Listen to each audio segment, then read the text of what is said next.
Hello everyone, I'm your host Dr. Purvi Deshmukh, and together we are going to dive deep into the topic that affects millions of people worldwide: kidney stones. Painful, common, yet misunderstood.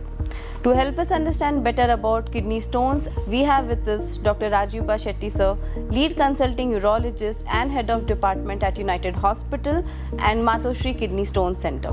Thank you for joining us, sir. Thanks, Dr. Purvi. Thanks for having me here. Many people suffer from kidney stones, and since it being a very common problem, I am very happy to share my thoughts about prevention. So let's start it simple. What exactly are kidney stones? See, basically kidney stones are nothing but they are deposits of calcium and some other minerals and salts which gets excreted into the kidney. They get deposited there, and over a period of time they become big to form kidney stones. So, how common are these stones in general population? See, kidney stones are extremely common. If you randomly pick up some 10 people and do ultrasound scan, at least 2 to 3 will have some kind of stones in the kidneys. Yeah, it's that common. Yeah. So why exactly these stones form? See, one of the very common reason why a person forms stone is consumption of less water intake. Okay, when a person consumes less water, that person is at a higher risk to form stones. Suppose if a person is not taking adequate water, these minerals, they tend to get crystallized to form stones. Okay, over the time. Over a period of time, yes. So once the crystallization happens, over a period of time, these crystals will become stones. Can you highlight few preventive aspects or the advice that you give to the patient? Yes. See, prevention is a very important aspect of treatment of kidney stones, because as I said, once there is a kidney stone, the person has a very high tendency to form one more episode of kidney stone in another couple of years, say around 2 to 3 years. So these preventive aspects are very, very essential. Now I'll discuss only those things which are very, very essential and very important and easy to be followed. The first aspect is adequate hydration. A person should drink at least 200 to 250 ml of water every hourly from the time he wakes up in the morning till he goes to bed.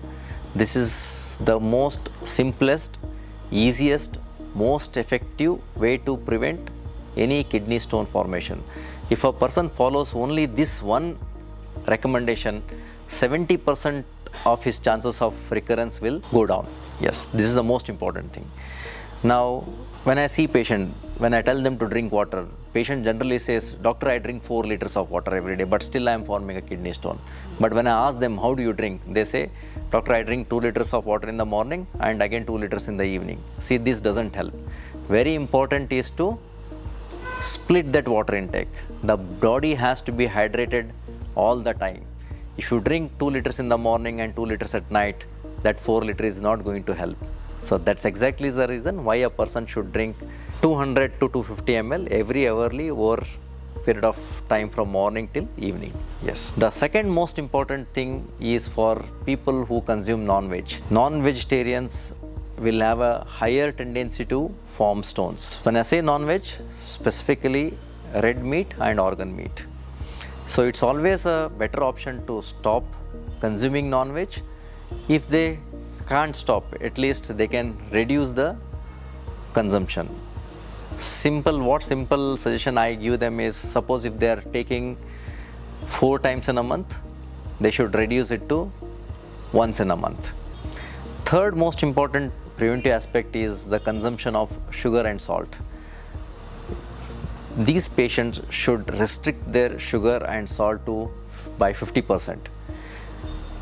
Anyone who is consuming excess of salt, for example in the form of pickle or any junk foods, any stored foods, canned foods, they all contain very high sodium, and equally with the sugars as well. Anybody who is consuming excess of sugar in the form of either sweets or chocolates or ice creams, these has to be cut down. The fourth most important and simple thing is to drink 1 glass of any citrus fruit juice per day, 1 glass per day. Either a lemon juice, which is very commonly available, 1 glass per day. Okay, this has to be consumed. Then fifth preventive aspect is anyone who is consuming excess of green leafy vegetables, they should cut down on that. Again, most important, I will not tell them to stop consuming green leafy vegetables because they are very, very essential part of our diet. They should not stop consuming it, but they should reduce its consumption if they are taking them in excess. Suppose if someone is consuming green leafy vegetables like palak, for example, on a daily basis. So we suggest them not to take them on a daily basis, but they can comfortably have them once in a week or twice a week. If you are already taking once in a week or twice a week, there is no need to stop them. Many people ask about tomatoes, very common. Some people say they have completely stopped eating tomatoes. Some people will also say that they go to an extent that they remove the seeds from the tomatoes and then they prepare. Absolutely not. This is not required. You can have tomatoes, but don't eat excess of raw tomatoes. Whatever you put it in the vegetables, that is totally acceptable. Then many people will ask whether they can take calcium supplements. Calcium supplements can be taken, but yes, they should be taken along with the food. They should not take them on empty stomach.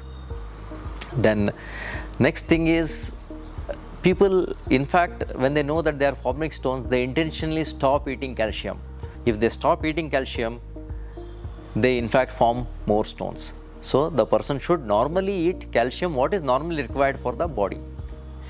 So the next preventive aspect is the physical activity. We tell the patient to do regular physical activity, either in the form of jogging or playing some games like badminton or skipping or spot jumping, of course in people who can do these things, not in elderly people.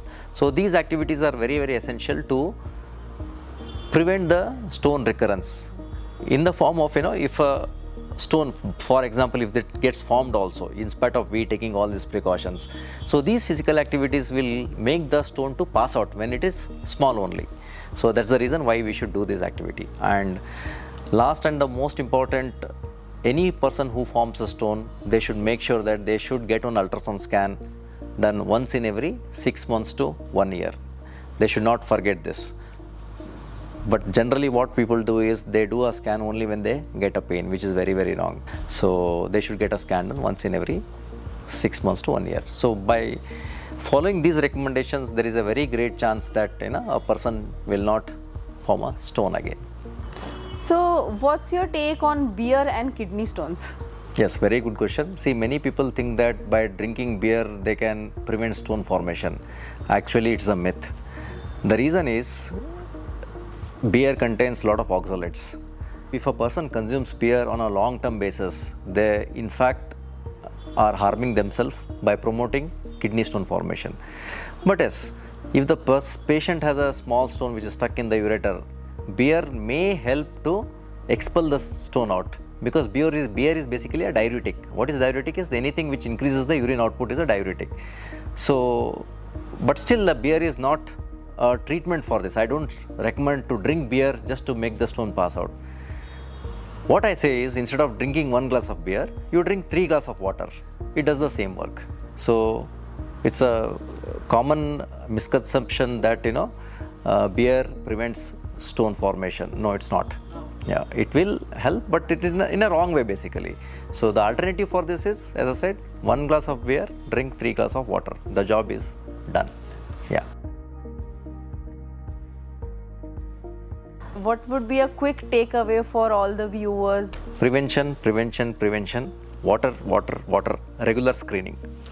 As our doctor said, the prevention and the screening and drinking lots of water is the best part to prevent the kidney stones.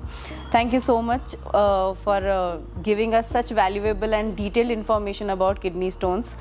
Dear viewers, please watch out the space for more such detailed urological videos. Thank you.